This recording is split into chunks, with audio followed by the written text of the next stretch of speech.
Good afternoon, everyone. Welcome to Recycling Utopia, Communications Strategies to Maximize Participation and Minimize Contamination, a free webinar brought to you by the Maryland Recycling Network.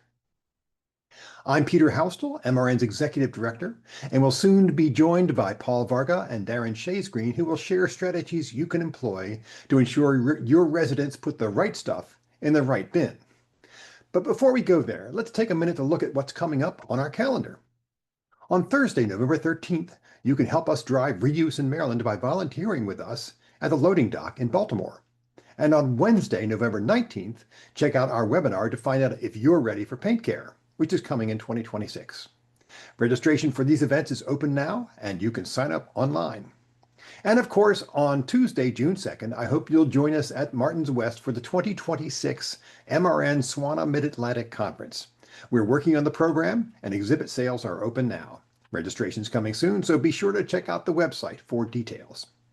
On the admin side of things, please feel free to put any questions or comments in the chat box. And we'll be posting a recording of the webinar on the website next week, which you're welcome and encouraged to share with any and all who might be interested. So while most of these programs are free, they depend on the financial support of our members. So let me start by offering a big thank you to all of our current members.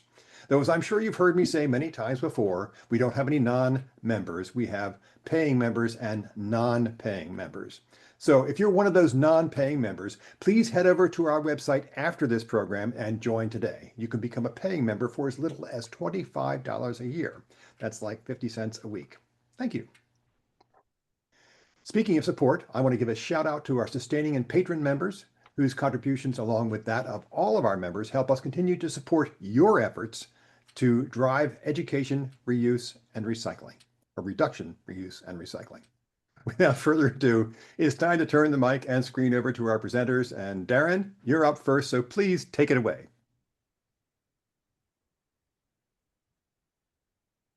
All right, here, folks. My name is Darin Sheasgreen. I'm representing Recycle Coach.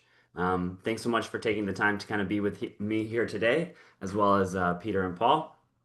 I'm going to take you through what I kind of consider to be a recycling utopia.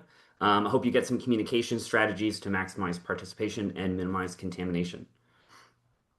A quick blurb about Recycle Coach, who we are, if you haven't heard of us before. Actually, we're nearing our 25th anniversary, believe it or not. We actually started a bit before my time, actually printing paper calendars and adding recycling education to them. We went digital in 2011, branded ourselves as Recycle Coach. We've had a lot of new features and products launched over the years, including city-owned and branded mobile apps. Lastly, in 2024, we reached the milestone of actually 1,700 plus communities across North America. We're really proud about that. But what problem are we here to solve? These were actually the questions asked in advance of today's webinar. Do your residents always know the difference between recyclables and trash? Do you wish there was an easier way to help them make the right choice? And frankly, sometimes, do they even care? Our goal is really to change their behavior through education. Behavior change, if you think about it, making the right action actually easier than the wrong one. How can we make these things, the right thing, simple and easy? As I'm sure you're aware, recycling is very complicated. Waste and recycling has changed so much in the last 10 years, from Operation Sword to just more diversion initiatives. There is more confusion for residents, there's more bins, there's more options.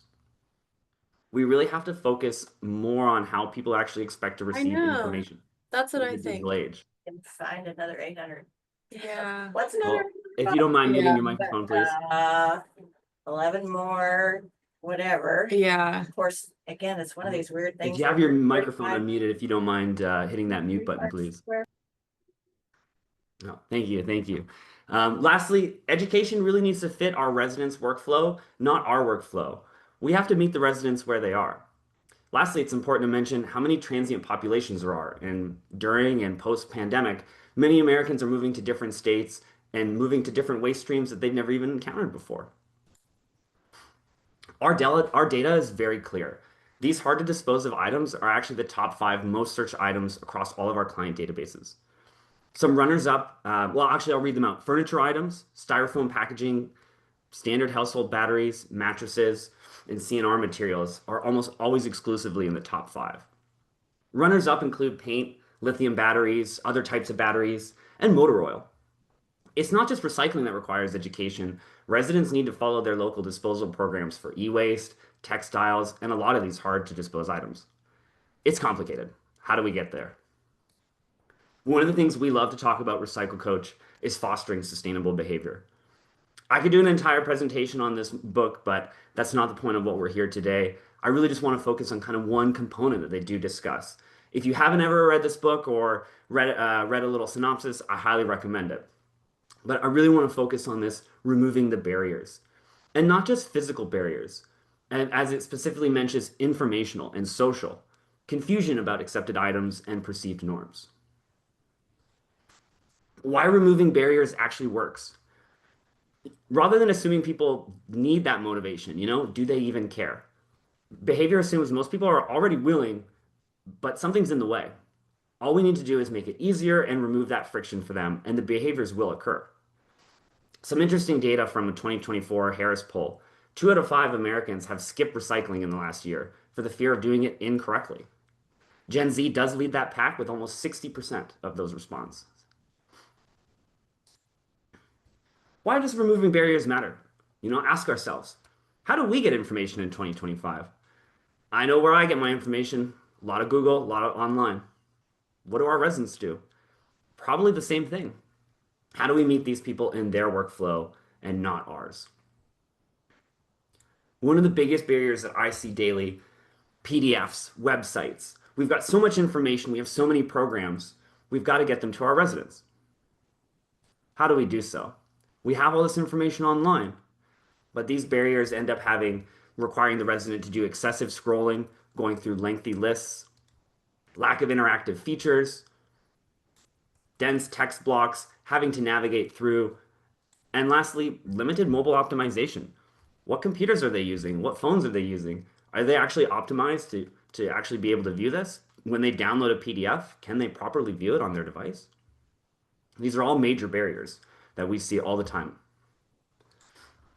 What does Recycle Coach do and how can we help? We're a mobile app platform and web widget that gives easy access to residents for the info when they need it, and it's also completely accessible across all demographics and platforms. From confusion to confidence, what does this kind of look like? Disposal confusion. We have a what goes where database with over 15,000 search terms. Residents can use the mobile app, take a picture of items, and it will tell them exactly where to take it for those hard to dispose items, or just simply say, put in your curbside recycling or curbside trash. Having challenges with low program awareness. One of the main things about Recycle Coach that's kind of more than meets the eye is it's really a communication device. You can use Recycle Coach to push notifications for all kinds of changes. A little bit more about that later. Things like inconsistent habits, reinforcing behavior with our collection calendar and education booths and just-in-time prompts. As a former employee of a waste hauler, seeing a weekly pickup go from 83% compliance to 98% compliance of everyone having their bins out properly, I've seen how much that can affect things on an operational side. Lastly, lack of knowledge. Recycle Coach continuously engages your residents with surveys, quizzes, and gamification, all delivered in the app. So what does this kind of look like? From data is really the main part. We know one of the challenges with those barriers online, there's not going to be any actual resources for your coordinators, for yourselves to know what are people struggling with. What's the main thing your residents are struggling with? Is it propane tanks or motor oil? Which one's more important? They're both more important, but how will you actually know what residents are struggling to dispose of? It's amazing to take the data that we can provide in Recycle Coach from engagements, how many people are using the app, to what they're searching, to allow you to create empowered and correct marketing. Recycling coordinators are then empowered with real-time data. What this can kind of look like here. Program change reminders. I mentioned motor oil. Knowing motor oil is a consistently top searched item for your residents month over month allows your recycling coordinators to target the education where it needs to. As you can see here, these notifications appear in the mobile app. Residents can receive them as a SMS or as a push notification, as well as just interacting with the web tool online. More examples. It's not just program changes, program promotions, not having challenges with people not scheduling enough large bulky items, message them through Recycle Coach. And do you have an Earth Day festival or do you have HHW events that are only open at certain times? Message users through Recycle Coach and you'll see the engagement grow. Lastly, proactive service delays. Staff locations might be closed, inclement weather, all kinds of problems. As you see here, alleys are closed, blocked by trees. You're able to segment this data to the exact routes that have issues as well. Being proactive to residents and meeting them where they are. Also, leveraging all of this information, all of this data, you then have the ability to action this data with a variety of outreach techniques. Recycle Coach is not here to take over everything else that you're doing. You have great information on your website, a great social media program that I'm sure Paul will continue to chat about. Ultimately, all of this will lead to results. More people using your program, more people showing up for your events, more people getting it right just by keeping it simple and easy. Lastly, as I mentioned, digital is not here to replace outreach. The goal is to amplify it. Our apps don't replace flyers, events, or volunteers, or the hard work that you do every day. In my experience, a lot of recycling coordinators are wearing so many different hats. This allows you to extend your reach and reinforce the same key messages, as well as giving you concrete data about what those key messages should be for your residents. Digital tools help build trust by providing timely, reliable, and transparent information. Recycle Coach tools are available 24/7. Your residents can input requests, they can schedule bulky items without needing to wait for business hours or to phone in. Be able to meet people where they are, online, on site, in their feeds, with their workflow, not our workflow. I hope that was a quick synopsis. I hope you were able to take away some communication strategies. My name is Darin Sheasgreen, representing Recycle Coach. Happy to chat further with any of you, but that was kind of all I had for my Utopia presentation here. Good stuff, Darin. Thanks very much. Paul, you're up. And if anybody has any questions, please don't hesitate to post them in the chat box. We'll keep an eye on that as well. And we'll have an opportunity after Paul's done for an open room, and you can also ask questions then. Paul, you're on. All right. Thanks, everybody. And I am super glad to be here today. My name is Paul Varga. I'm the communication manager for the Frederick County Division of Solid Waste and Recycling. I'm seeing some familiar names on the screen today, and I'm really excited that you're here, and some new people as well. You're going to get to know me real quick, and hopefully we get a chance to connect after this as well. We're going to do a little interactive kind of fun today with AHA slides. You can scan this QR code, and there's going to be times for some user participation. Woo! And if you can't do that, you can always, like type in the chat as well. So if you're not technologically inclined to scan and use web-based stuff, then feel free to use the chat as well. It's kind of what it's up to you. It's all good. So I want to first, before we get started, I do want to just fully disclose we do use Darin and Recycle Coach as part of our community and part of our outreach strategy. Today, I am going to be referring to Recycle Coach as a tool that we use, but it's not necessarily an endorsement, and you can certainly go in and you can do the same things in similar products, and you have to make sure that they fit for your community.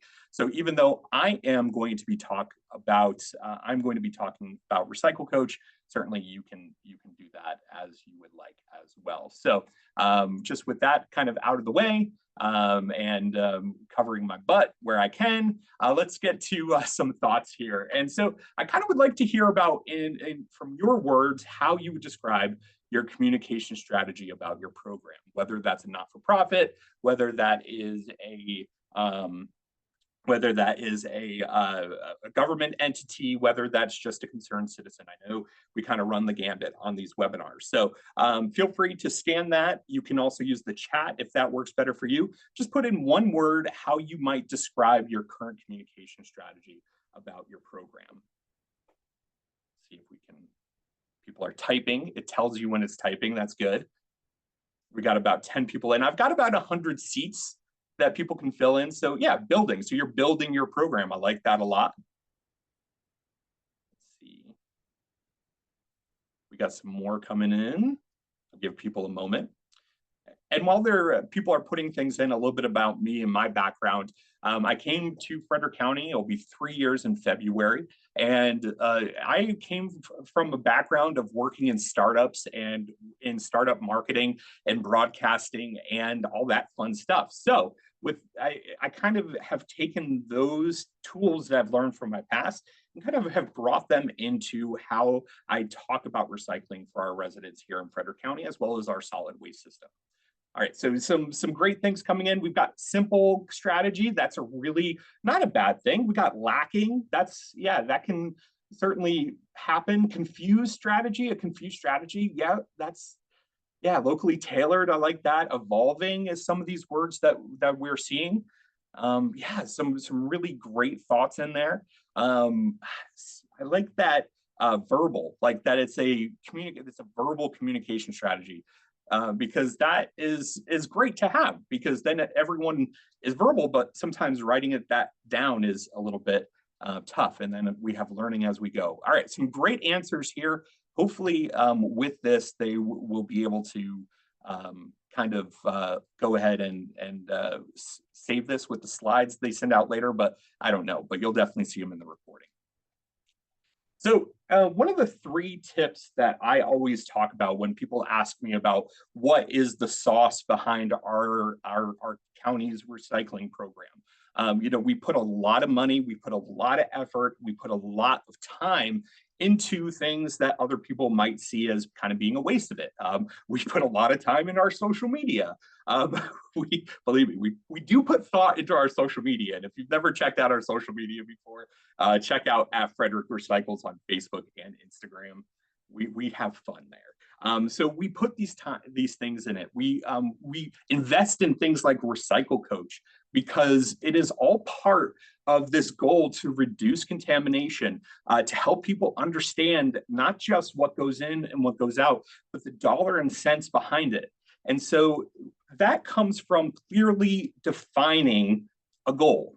And so as we kind of in Frederick County, as we kind of grow and look at our audience and look at our messaging and what our needs are, it's useless without first defining a goal. And to be honest with you, the first thing that we do to define this goal is to use local, state, and federal, as well as contractual guidelines. Everything we talk about is from the contract that we have to send our waste to the waste management facility, the Beast of the East, out in their brand new spanking facility out there. That's really cool. And but we can only send certain things out there. So even though we would like to recycle everything, because at heart, aren't we all just big wish cyclers, right? We want to send everything. We can't. We have to be specific. So the goal is in Frederick County is to reach people to be specific about the things that we can and cannot take. Because as we know, Frederick County is right up against Montgomery County. Montgomery County has their own MRF. It's dual stream. People move here from Montgomery County, and then they can essentially say, well, we used to be able to recycle that, and we used to be able to do this. And it's like, well, no, we can't necessarily do that anymore. So we have to really first look at that definition of a goal. Reduce contamination, increase awareness, define your goal. And it is essential that you do this before you do anything else. So the first step in that communication strategy, make sure you're finding that goal. The next one is really important. Define who your audience is. If you saw me speak at the SWANA conference and Mid-Atlantic MRN conference this past June, oh, it's already June, that's crazy. This past June, I talked a lot about developing your voice and finding that voice. But it is really important to define your audience. For instance, Frederick County, we speak in a voice that is not my own. We speak in a more feminine voice because we have about 60% to 70% female to male breakdown. So 60% female, 40% male breakdown. It's going to need to sound a little bit more feminine. It's going to, and it does that because that is our base audience. That is who we are trying to get to reach. When we're trying to do posts and to reach younger people, we use more updated terms. We reach out and we try to do quick things so that we're gaining attention, because there's so much that is happening in people's lives that recycling is a thing they want to do, but they don't have the energy to do it. And they want to do it properly, but they don't have the energy to do it. So if we can use these tools and look at that audience and understand they are busy, we can message to them and create a strategy to help them meet them where they are, as Darin said, in a really, really great testament there. And then you can reinforce that with your goal. And then finally, this last tip here is to refine your messaging based on data.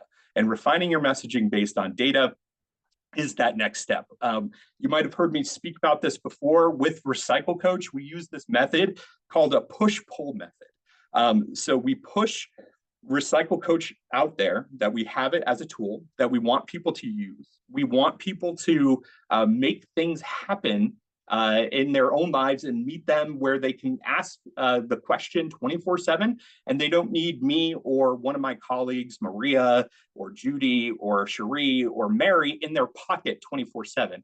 There is no way that I would love to be in one of our residents' pocket all day. Like, that's just not going to happen for me.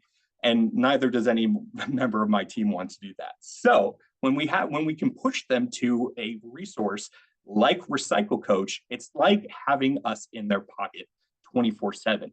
Then what they're doing as they're living in this sphere, I'm getting data from our social media, I'm getting data from our Recycle Coach page, and then I'm also getting data from the things that are coming in. We're able to get that data back from the MRF. We're able to see what they're sorting. We're able to kind of see that breakdown. We're able to look at our contamination rates and say, oh, that was a bad one. That was a bad load that went there. Why? So we have this big question mark, right? And if we have these goals and we have this communication strategy based upon goals and audience, we need to say when we're not meeting those things, right? When you make a goal, you have to realize when you're not hitting your goal. So having something like analytics, being able to look at it and be very basic. And as you can kind of see here, I give you a pro tip where I want you to start low and then also have a high bar that allows you to kind of live in that median, right? So when you're looking at things, you can say, wow, people are really searching for XYZ materials, styrofoam, batteries. We have programs that are pretty in people's faces about this, yet they're still wondering where they go. Let's do something. Let's do a series on our social media page. Let's do a mailer. Let's do some outreach around this. Let's focus a little bit more in order to hit that audience and to hit that goal.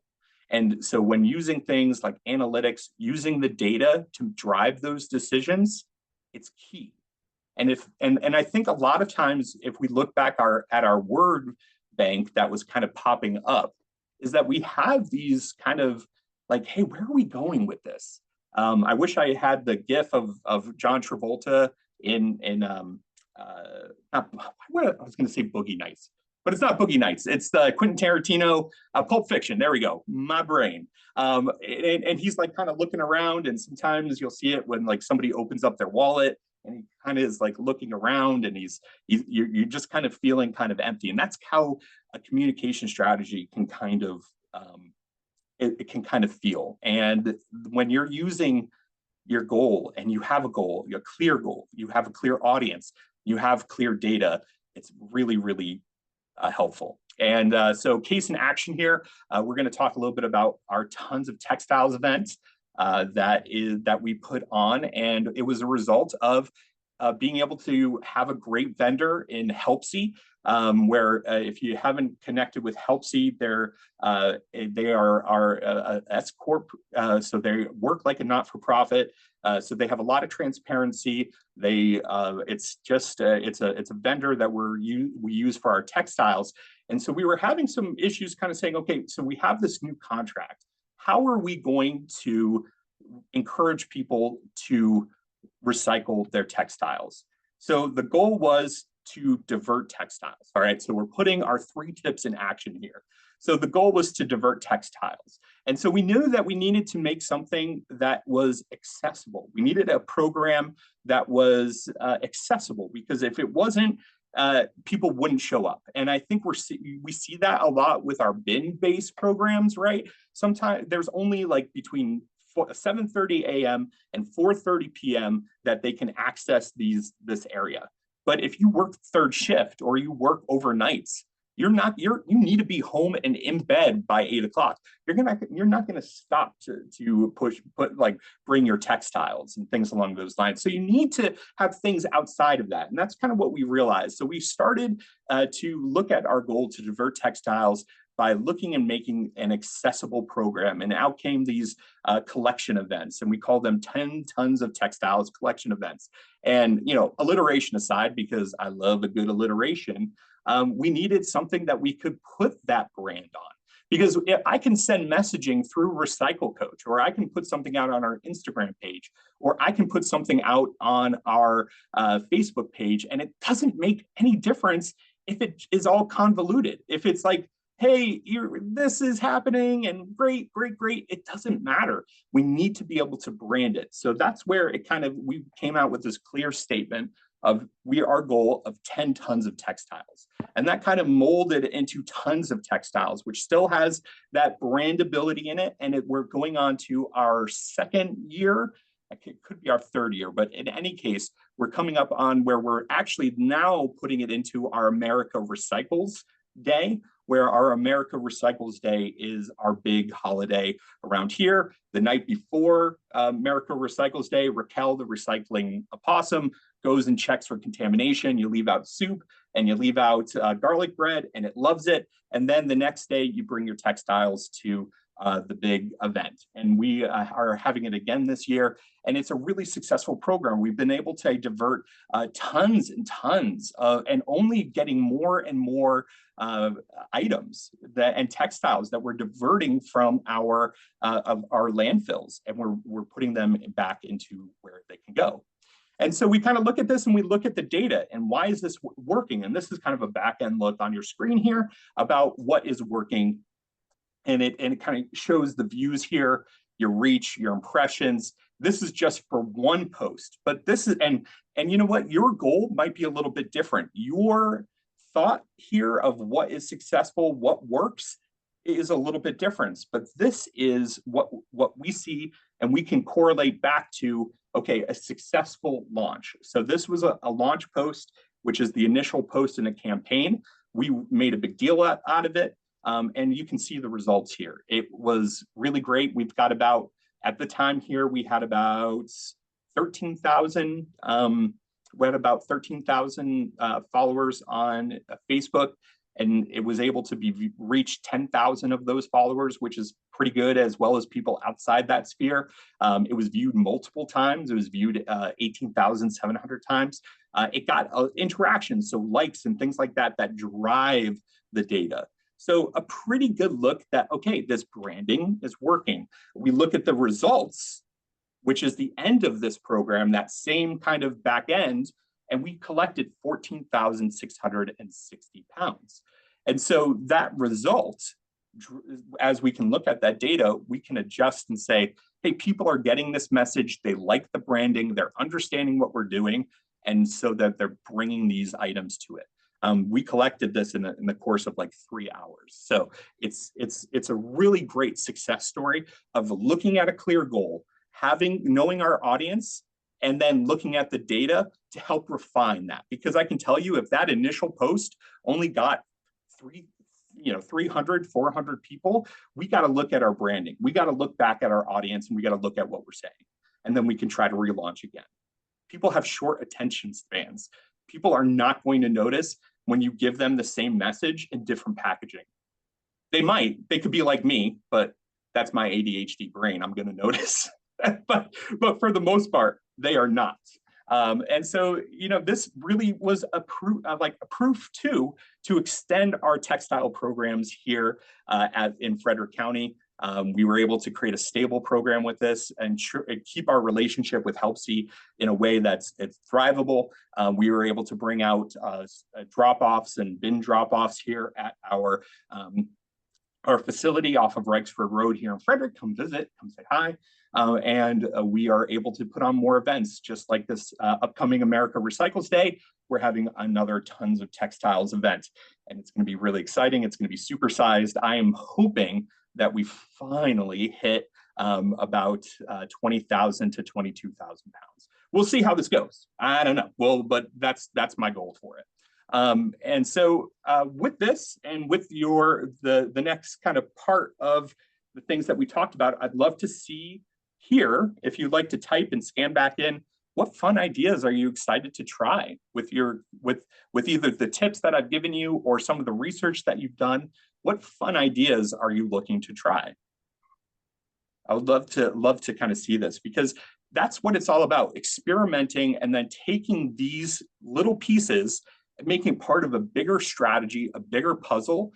Kind of gives you that opportunity to try things. It gives you, I have two cameras, by the way, so that's why I'm looking at two different spots. I thought it was going to go off really well. It has not, but it is what it is. What it is. So if you're getting the side of me, that's the chat is over here. Anyway, so yeah, so kind of share what you're excited to try, because I can tell you some of the things that we've tried at and we are trying is like video. We're trying to really start to move towards video, and as well as interdivisional collaboration. We are getting done with Fire Prevention Month. This entire Fire Prevention Month, they've been talking about battery safety. And that battery safety coincides directly with our messaging about battery safety and all the issues that we have with batteries. That is something that is a match made in heaven. And so we were able to create a video content. We were able to get out and go to a fire, usually reserved for like firemen. And so there's all these fire trucks, and then there's us with our recycle van, like, hey, what's up, everybody? But we're able to be there and have a reason to be there. And that's all part of, again, hitting those goals, looking at the audiences. So what are some fun ideas you're excited to try? Targeted messaging is coming up in the chat. Collection events, I'm seeing that in the chat as well as on the AHA slides here. I love that. I love using targeting messaging. Just make sure that you're getting that audience down, packed, and then try again. And if it's not working, just try again. It takes time, but it's going to matter. Yeah, these independent collection events, they're so much fun. It's a great way to invite other divisions in. You can say, hey, come hang out with us. And it's just really exciting to do it as well. Yeah, more videos, making the message meet the audience. Yeah, that's what we try to do, is just, hey, how can we make this content meet the audience there? All right, so my time is almost up. So this is my contact information. I hope that you can check it out. Feel free to follow me. I'm also on LinkedIn and all that kind of fun stuff. So if you want to reach out via LinkedIn, if you want to check out what we do on our social media, if you want to connect with me, there is my contact information. And I really, really appreciate you all taking the time, and I look forward to answering potentially some questions. Okay, everybody. Let's see what questions we have. Please feel free to post something in the chat if that's where you want to post it. I'm going to stop the share. You don't need to look at a question mark. Let's see. Let me. And Paul, if you do me a favor, just turn your share off, please. So we can round everybody up here. I do have a couple questions, and this is actually for both of you. Two things that struck me as I was listening to this. Paul, you talked about your stats in Facebook. What other media channels are you pushing through?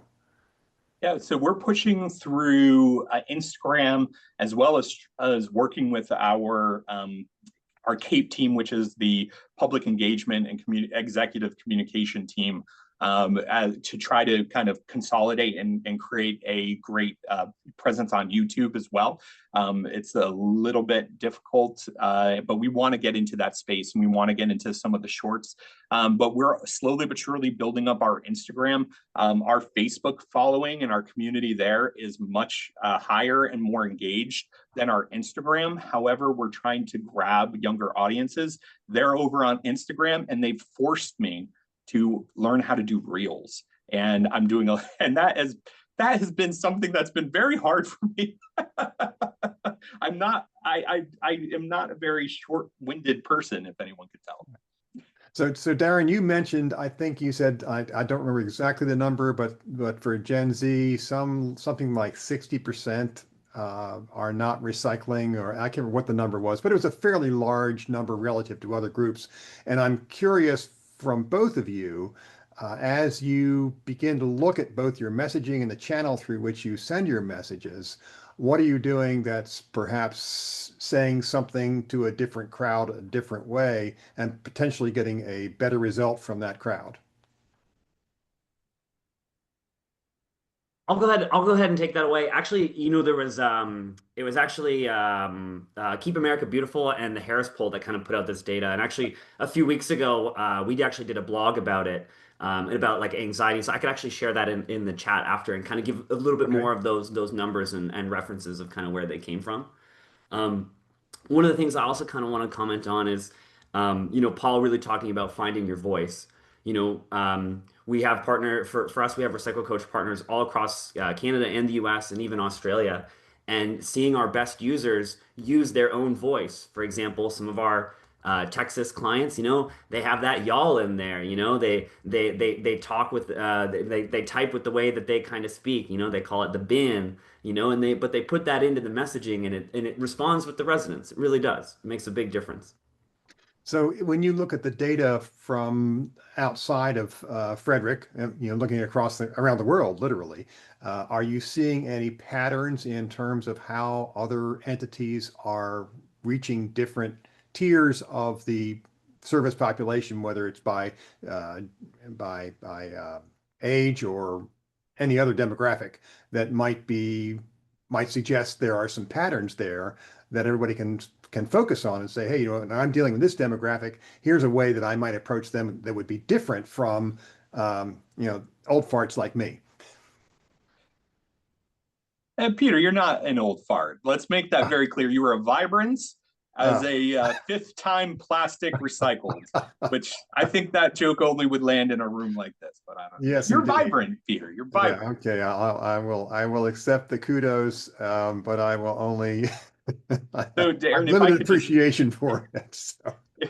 If I could interject a little bit too, and I think this is where the issue when we're talking to younger generations of people with our recycling messaging, one of the big problems is that the ownership age of single family homes, where we would traditionally market a lot of our conversations to, is shifting rapidly. The age every year seems to get older and older and older for the first time home buyers. I think it's up to something like 35, 36 or something along those lines. That's not Gen Zers, though, that's millennials. So when we talk about Gen Z, when we talk about even Generation Alpha, and I have a Generation Alpha at home, and the way that she responds to some of my messaging is when I kind of test it on her, which I don't know if it's ethical or not to test things on your 10-year-old, but it is it is surprising how they grasp it and why they grasp it.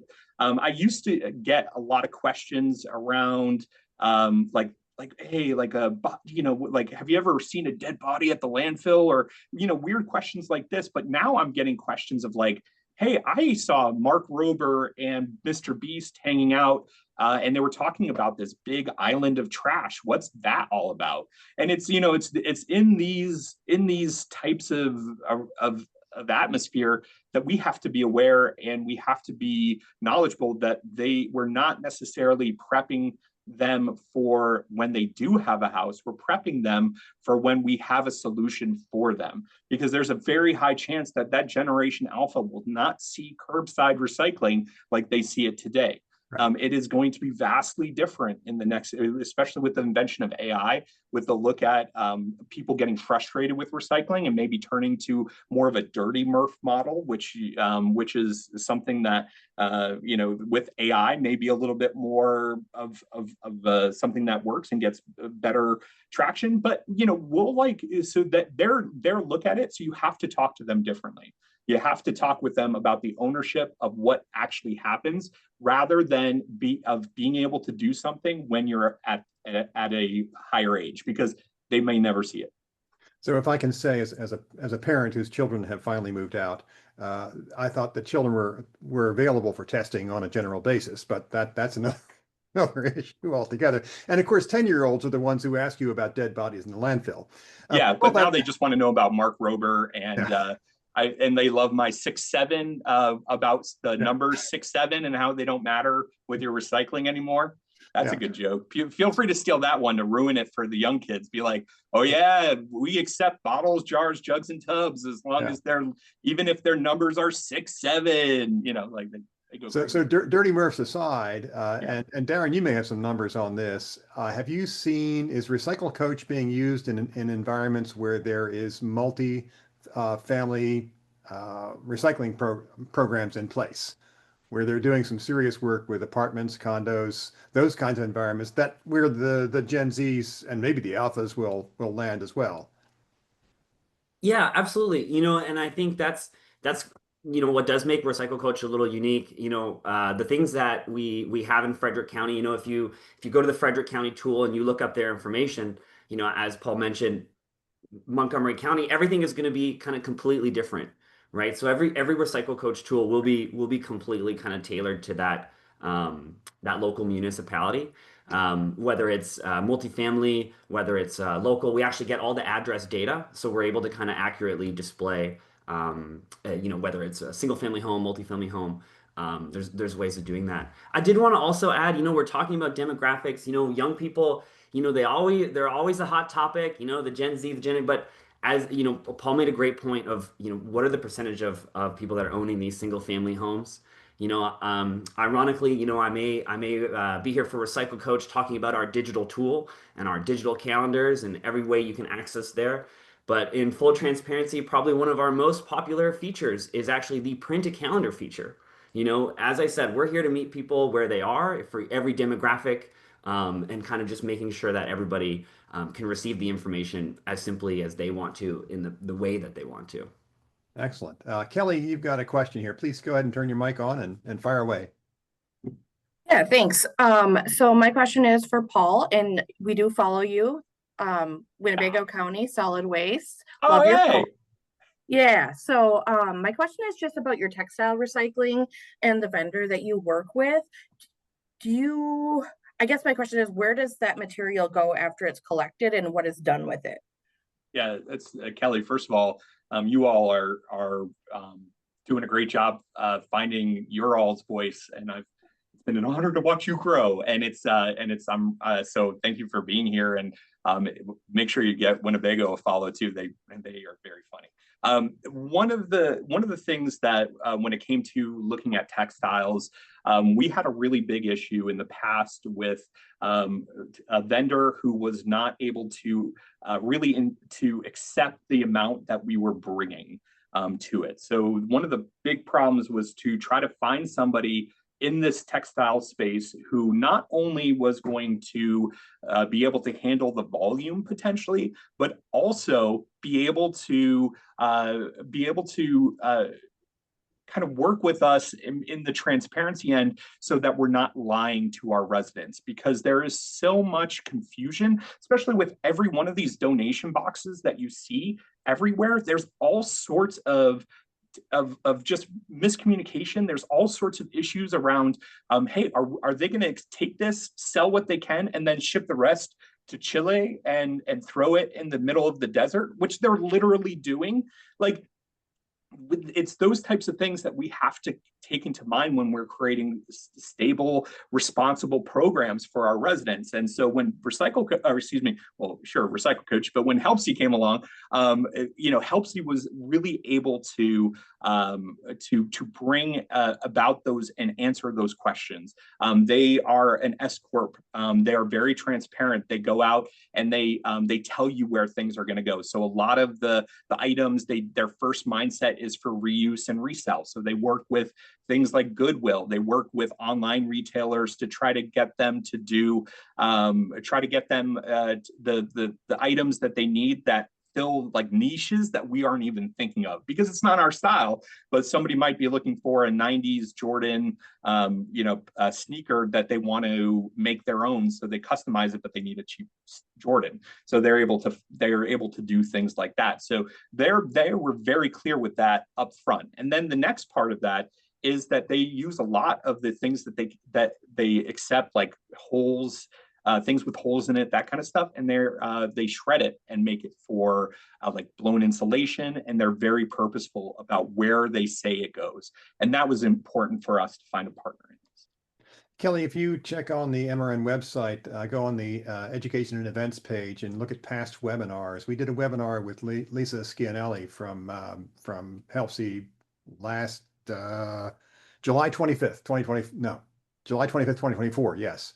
And they go into a fair amount of detail about not just what they collect and where they collect it, but the process by which it's converted into something other than landfill or something shipped to Chile.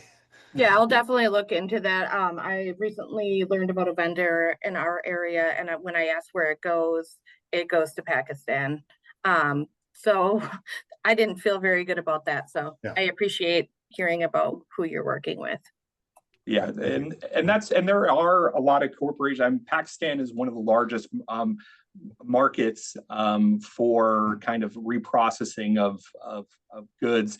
The problem, the question is, where does it kind of go from there? And so a good company that does it should be able to have those relationships and be upfront and tell you about it. Right. And it looks like we've run out of questions and we're just about to run out of time. But I really have, I think it's been a great conversation, and I think you guys have brought some really interesting options for people to consider as they go forward, trying to figure out how they get people to put the right stuff into the right bin. So with that said, I want to first of all remind everybody to mark your calendars. We have a reuse volunteer opportunity for everybody on November 13th at the loading dock in Baltimore. And the following week, we have a webinar to find out if you are in fact ready for paint care, because paint care is coming whether you're ready or not. And then our conference next June at Martin's West. Hope to see everybody there. So with that in mind, I also want to remind everybody that if you're not a member, we know how to fix that, right? So let's fix it as soon as possible. And last but not least, how about a big round of applause for Darin and Paul? Darin, I'll give applause to Darin and Peter. Excellent job, guys. Really appreciate it. We'll be posting the recording sometime in the next few days on our website, and we'll send out an email to everybody to let you know that it's available. Thanks again for joining us, and have a wonderful, wonderful, wonderful day.